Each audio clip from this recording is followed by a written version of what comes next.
नमस्ते। कभी कभी अंग्रेजी के कुछ शब्द ऐसे होते हैं जो हमें थोड़ा अटका देते हैं, है ना? तो चलिए आज एक बहुत ही मजेदार और सिंपल सा रूल सीखते हैं जो चेयर या हेयर जैसे शब्दों का उच्चारण हमेशा के लिए एकदम आसान बना देगा। अक्सर ये जो एयर वाले शब्द होते हैं ना, इनमें थोड़ी सी गड़बड़ हो ही जाती है। और क्योंकि ये शब्द इतने आम हैं, तो इन्हें गलत बोलना थोड़ा अजीब सा लगता है। लेकिन फिक्र की कोई बात नहीं, क्योंकि आज हम इस कंफ्यूजन को हमेशा हमेशा के लिए दूर करने वाले हैं। और पता है मजे की बात क्या है?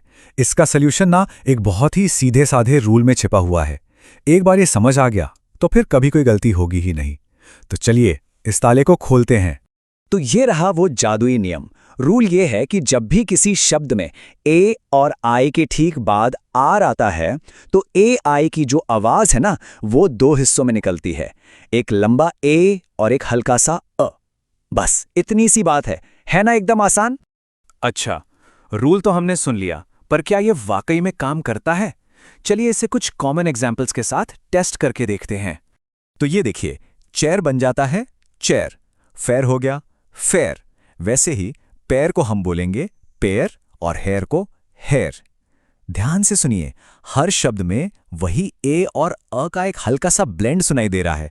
मतलब ये रूल तो भाई हर बार काम कर रहा है। और यही तो है सबसे जरूरी बात, इसे चेयर की तरह फ्लैट नहीं बोलना है। आवाज में एक बहाव होना चाहिए, चे से अर की तरफ, चे अर। बस यही वो छोटा सा फर्क है जो पूरे उच्चारण को एकदम सही कर देता है। तो ये आवाज निकालनी कैसे है? बहुत सिंपल है। पहले एक लंबा सा ए बोलिए और फिर बस उसके आखिर में एक हल्का सा आ मिला दीजिए, ऐसे ए आ, ए आ। चलिए साथ में ट्राई करते हैं। Chair fair. देखा, हो गया ना एकदम परफेक्ट। तो कुल मिलाकर बात बस इतनी सी है कि इन मेन ए आर शब्दों को दिमाग में बैठा लीजिए, चेयर, फेयर, पैर, हेयर और एयर। अगली बार जब भी कोई कंफ्यूजन हो ना, तो बस इनमें से कोई भी एक शब्द याद कर लेना, रूल अपने आप याद आ जाएगा। तो अब जब ये रूल पता चल ही गया है, तो एक छोटा सा काम हो जाए। जरा सोचिए और ऐसे कौन कौन से इंग्लिश वर्ड्स हैं जिनमें यही सेम ए आई आर वाला पैटर्न आता है।